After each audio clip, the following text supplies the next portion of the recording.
मैंने कहा ना, दूर रहो मुझसे। मैं तुम्हारी शक्ल भी नहीं देखना चाहती। यही एक फेवरेट डायलॉग था जो वो दोहराती रहती थी। एक दिन की बात नहीं थी, ऐसा हमारी शादी के बाद से ही हो रहा है। पूरे 36 गुण मिलाए गए थे शादी के वक्त, जाने कैसे। बाद में तो यही लगा वो ज़मीन और मैं आसमां।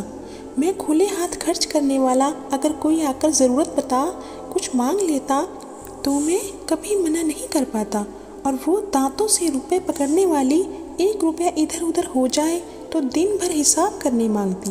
मैं अस्त व्यस्त घर को अपना आराम गृह मानने वाला, वहाँ अपनी मर्जी से कैसे भी रहने वाला, और वो घर को हमेशा शो पीस की तरह सजा कर रखने वाली। अक्सर हम टकराते थे। ये जूते ऐसे कैसे फेंक दिए, ये टॉवल इस्तेमाल कर फिर अच्छे से क्यों नहीं लटकाते जैसे पहले से रहता है, गीले पैरों से फर्श गीला क्यों किया, और भी अनगिनत शिकायतें रहती थी उसे मुझसे। आज तक कभी मेरी तारीफ के एक शब्द नहीं निकले मुंह से। हाँ, ये ज़रूर कहती रहती थी, किस्मत फूटी थी मेरी जो यहाँ आ गई। उसे खुश करने के लिए बहुत कुछ करता था मैं। पहली तारीख को उसके लिए साड़ी लेकर आया था। देखते ही बोली, हद होती है फिजूल खर्ची की, अभी तो दुर्गा पूजा में नए कपड़े लिए थे ना। मुझे लगा था मेरे कम वेतन के कारण बेचारी आज तक कोई गहना नहीं ले पाई। थोड़े थोड़े पैसे जोड़कर उसके लिए एक अंगूठी ली। बहुत खुशी से घर पहुंचा और उसके पास जाकर बोला, अपनी आंखें बंद करो, तुम्हारे लिए कुछ है मेरे पास। उसने आंखें बंद की तो उसकी उंगली में डाल दी। देखते ही बोली थी, माँ 15 दिन से बीमार है। मैं ये सोचकर उनसे मिलने भी नहीं जाती कि पैसे खर्च कर दिए तो महीना कैसे चलेगा। बिट्टू की फीस कहाँ से लाऊंगी, और तुम मुझसे पैसे छुपाते हो। मेरा इश्क हवा बनकर उड़ गया और मैंने सोच लिया अब इसके लिए कभी कुछ नहीं लाऊंगा। बस यही नहीं, मैंने भी ये मान लिया कि मेरी किस्मत फूटी थी जो ऐसी नीरस बीवी मिली है। प्यार के एक बोल नहीं, इसे बस मुझ में कमियां ही कमियां नज़र आती हैं। उसका स्वभाव समझ नहीं आता था मुझे। सुबह उठने से लेकर मेरे सोने तक मेरी एक एक ज़रूरत का ख्याल रखती थी।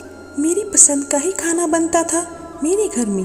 उसकी पसंद क्या है ये तो मुझे आज तक याद नहीं है। पर क्या ज़िंदगी भौतिक ज़रूरतों से ही कट जाती है? क्या भावनात्मक कोई जिम्मेदारी नहीं? ठीक है, अगर तुम पैसे बचाकर घर को सजा धजा कर और मुझे अनुशासन में रख कर ही खुश रह सकती हो तो ये ही सही। मैं सुबह जल्दी घर से निकल जाता, दोपहर को भी ऑफिस कैंटीन में कुछ खा लेता और रात को देर से लौटने लगा, ये सोचकर कि शायद उसे मेरी कमी महसूस हो। वो मुझसे मेरे देर से आने का कारण पूछे, पर ऐसा कुछ भी नहीं हुआ। वो तो आज भी मेरी मौजों के गंध से परेशान थी। मेरे ऑफिस में खाने को फिजूल खर्ची बताती थी। हम दोनों एक दूसरे के लिए बने ही नहीं थे।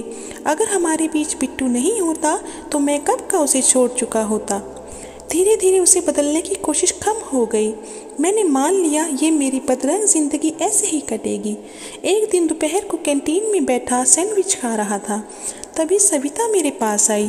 क्या मैं यहाँ बैठ सकती हूँ? उसने पूछा। अरे बिल्कुल, ये कैंटीन सबके लिए है, मैंने कहा।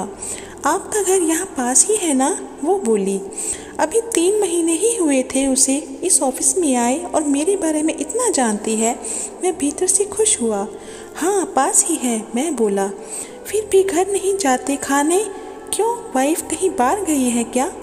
बस समय बचा लेता हूँ, मैं बोला। हमने साथ साथ कॉफ़ी पी। उस दिन के बाद अक्सर हमारी बातें होने लगी थी। पारिवारिक जिम्मेदारी उठाते उठाते वो 35 की हो गई थी। अपना घर नहीं बसा पाई और अब बसाना भी नहीं चाहती थी। उसे इतने दिन हो गए थे यहाँ आए, पर मेरा ध्यान कभी नहीं गया था उस पर। अब जब रोज़ बातें होने लगी तो मैं उसके बारे में सोचने लगा। वो घर से अपना टिफ़िन लेकर आती थी। अब जिद करके मुझे कैंटीन का खाने नहीं देती। वो कहती, मैं तुम्हारे लिए भी लेकर आई हूँ। मैं सोचता, इतनी मेहरबान क्यों है वो मुझ पर, और किसी के साथ तो कभी इतना घुलती मिलती नहीं है। एक दिन बोली, जानते हो मेरा कोई मित्र नहीं है, ना ही कोई पुरुष ना ही कोई स्त्री।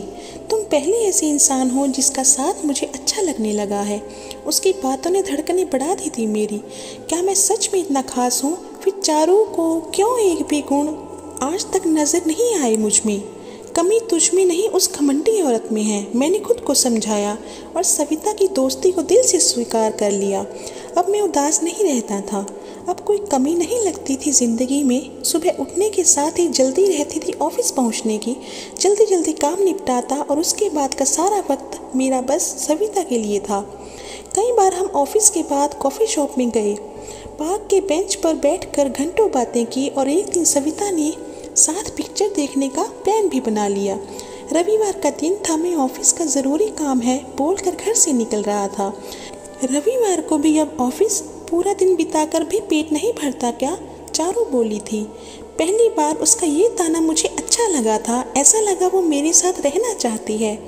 एक बार तो ऐसा भी मन किया कि ना जाऊं, पर सविता के साथ वक्त बिताने की मेरी चाह को चारू का ये नया बदलाव रोक नहीं पाया और मैं चला गया। हमने साथ साथ पिक्चर देखी, बीच में एक बहुत ही भावुक सीन था। सविता ने मेरा हाथ पकड़ लिया।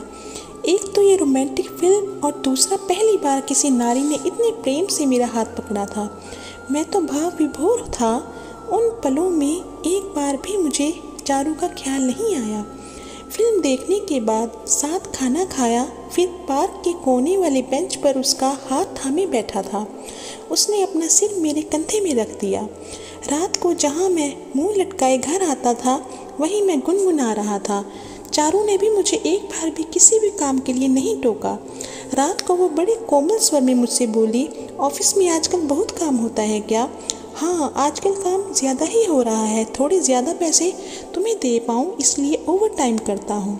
कोई ज़रूरत नहीं इतना काम करने की, कम खर्च में चलना मुझे आता है। कल से 5 बजे ही ऑफिस से निकल जाना। मैंने कहा देखता हूँ, अभी बहुत काम ले लिया है सिर पर, ख़त्म करना भी तो ज़रूरी है। वो मुझसे लिपट कर सो गई। मैं रात भर सोचता रहा, ये अच्छी है या बुरी। जब मैं इसके साथ वक्त बिताना चाहता था तो इसके मुंह से 2 मीठे बोल के लिए तरस गया, और आज ये खुद, कहीं इसे मुझ पर शक तो नहीं। मैं डर कर काँप उठा। क्या होगा अगर इसे पता चल गया मेरे और सविता के रिश्ते के बारे में? ये तो घर से ऑफिस तक मुझे बदनाम कर देगी। इसके गुस्से का कोई भरोसा नहीं, कहीं सबके सामने हाथ ना उठा दे, फिर क्या इज्जत रह जाएगी मेरी? मैं तो कहीं मुंह दिखाने लायक नहीं रहूँगा। मैं सोचकर ही इतना डर गया कि वो मुझे बगल में लिपटी नागिन लगी, जो किसी भी पल मुझे डस सकती थी। मैंने डर कर उसे दूर किया और दूसरी ओर मुँह करके सो गया। दूसरे दिन जब सविता मुझे मिली तो बहुत उदास थी। मैंने पूछा तो कहने लगी, कब तक किराए के घर में रहूँगी? एक ज़मीन देखी है 7 लाख की, मेरे पास कुल मिलाकर 2 लाख ही हैं। अगर बाकी तुम मदद कर देते तो ज़मीन के साथ साथ मैं भी तो तुम्हारे ही रहूँगी ना। वो तो ठीक है सविता, पर मेरे पास इतने पैसे नहीं। 20,000 की नौकरी में तुम तो समझ ही सकती हो घर कैसे चलता होगा इस शहर में। कुछ दिन इंतज़ार क्यों नहीं कर लेती? पहली बार कुछ मांगा था और मना कर दिया, बस टाइम पास समझ के रखा था ना। घर में बीवी और बाहर मैं। बहुत गलत सोच है तुम्हारी। तुम चाहते तो दे सकते थे, जानती हूँ गांव में बहुत ज़मीन है तुम्हारी। हाँ है, पर वो चारू कभी मुझे बेचने नहीं देगी। वो तो पुरखों की निशानी मानती है उसे। मैं कुछ नहीं जानती, कैसे भी करके मुझे पैसे दो, नहीं तो मैं ये तस्वीरें तुम्हारे घर भेज दूँगी। अगर तुम मेरी नहीं तो मैं क्यों बनी रहूँ तुम्हारी? कहकर सविता ने ऑफिस, पार्क, थिएटर की कई तस्वीरें सामने पटक दी। किसी में मैं उसका हाथ थामे तो किसी में उसका सिर मेरे कंधों में। मैं अवाक सा बैठा था। वो आगे बोली, इन तस्वीरों के साथ एक चिट्ठी भी डाल दूंगी कि कैसे तुमने मेरे घर में रात बिताई है, पर मैंने तो आज तक बस तुम्हारा हाथ ही पकड़ा है। मैं डर कर बोला, ये बस हम दोनों जानते हैं, चारू नहीं। कहकर वो हंसते हुए चली गई। अब जान देने के सिवा कोई चारा नहीं, सोचता हुआ मैं घर की ओर बढ़ रहा था। एक आखिरी रात बिट्टू और चारू के साथ बिता लेता हूँ। सुबह जो निकलूँगा तो फिर वापस ना लौटूँगा। चारू के हाथों मरने से अच्छा है चुपचाप मर जाऊँ। मैं घर पहुँचा, मन बहुत उदास था। खाना भी नहीं खाया, बस बिट्टू को सीने से लगाए बैठा रहा। चारू भी ना जाने क्यों आजकल मुझे किसी बात के लिए नहीं कोसती। आज ऐसा लग रहा था वो मुझे खूब खरी खोटी सुनाए, चाहे तो मुझे दरवाज़ा बंद करके खूब पीटे। ना जाने क्यों आज भी सबके सामने मार खाने से डर रहा था मैं। रात बीत रही थी, बिट्टू भी सो चुका था। मैं आंखें खोले घर घर करते पंखे को एकटक देख रहा था। मुझे लगा था चारू सो गई है। सविता से झगड़ा हो गया है क्या, इसीलिए उदास हो? वो मुंह फेर कर बोली। मुझे लगा अभी मेरा दिल उछलकर हाथ में आ जाएगा, इतना डर गया मैं। लाख कोशिश के बाद भी आवाज़ नहीं निकल रही थी। कुंवारी है ना वो, साथ रहना चाहते हो क्या? वो बोली। नहीं तो ऐसा क्यों बोल रही हो? मैंने मरी हुई आवाज़ में पूछा। तुम्हें ऐसे नहीं देख सकती मैं, तुम्हारी खुशी के लिए तुम्हें छोड़ भी सकती हूँ। इतना डरने की ज़रूरत नहीं है मुझसे, खा नहीं जाऊँगी। अगर इतना प्यार करती हो तो कभी दिखाया क्यों नहीं? क्यों कभी मेरी भावनाओं की कद्र नहीं करती? तुम्हें पता है कितना दुखी रहता था मैं। आज जो भी हुआ उसकी जिम्मेदार तुम हो। मैंने तो सदा तुम्हें खुश रखने की कोशिश ही की है। मैं रोते रोते बोला। मैं चाहता था उसे मुझ पर दया आ जाए। जानती हूँ सारी गलती मेरी ही है। उसने आसानी से मान लिया। बचपन से सदा अपने पिता को माँ को दबाते हुए ही देखा था। उनकी हर छोटी से छोटी गलती पर वो उन्हें मारते पीटते थे। माँ हमेशा डरी सहमी रहती थी। मैं माँ पर गुस्सा करती, तुम चुपचाप क्यों सहती हो, तो कहती पहली बार ही गलती करती थी जो इन्हें रोका नहीं था, नहीं तो आज ये मेरे साथ ऐसा कभी नहीं कर पाते। मैंने सोच लिया था जो मेरे घर में होता था वो अपने घर में नहीं होने दूंगी, इसलिए बहुत प्यार करते हुए भी कभी जताया नहीं तुम्हें। पर जब तक मुझे मेरी गलती समझ आई तुम दूर हो चुके थे।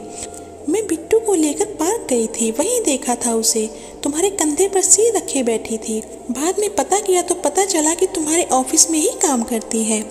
मुझे माफ़ कर दो चारू, मैं हाथ जोड़कर रोता हुआ बोला। क्या चाहते हो? जो चाहोगे वही होगा। मैं तो कल भी तुम्हें ही और आज भी, और वो मुझे ब्लैकमेल कर रही है कहकर मैंने उसे सारी बात बता दी। जब बोल दिया कि जो तुम चाहते हो वही होगा तो वो होती कौन है तुम्हें डराने वाली? कल से उसकी हिम्मत नहीं होगी तुम्हें आंख उठाकर देखने की। चलो अब आराम से सो जाओ। तुम क्या करने वाली हो ये जानकर क्या करोगे? और दोबारा किसी की ओर देखा तो वो आंखें दिखाकर बोली। तुम नहीं बदल सकती, अब भी डांट रही हो। देखो तुम प्यार करोगी तो कसम खाता हूँ किसी और को नहीं देखूंगा। कल घर में रहकर बिट्टू का ख्याल रखना, मुझे कहीं जाना है कहकर उसने मुझे गले से लगा लिया। आज उसकी बाहों से ज़्यादा सुकून मुझे जन्नत मिल जाने से भी नहीं मिलता। जिंदगी की सबसे मीठी नींद थी जो उस रात मैंने ली थी। सुबह उठा तो वो जा चुकी थी। ना जाने कहाँ गई सोचकर मैं डर गया था। 2 घंटे बाद वो लौट के आई और बोली, अब तुम्हें कोई परेशान नहीं करेगा। क्या किया तुमने? करना क्या था? बाल पकड़कर घसीटते हुए पुलिस थाने ले जाने लगी तो मेरे पैर पकड़ लिए, रो रो कर कहने लगी, मुझे बदनाम ना करो, मैं कल ही शहर छोड़कर चली जाऊंगी। अब जब चली ही जाएगी तो हमें क्या? मैं वापस आ गई। वो आराम से बोली।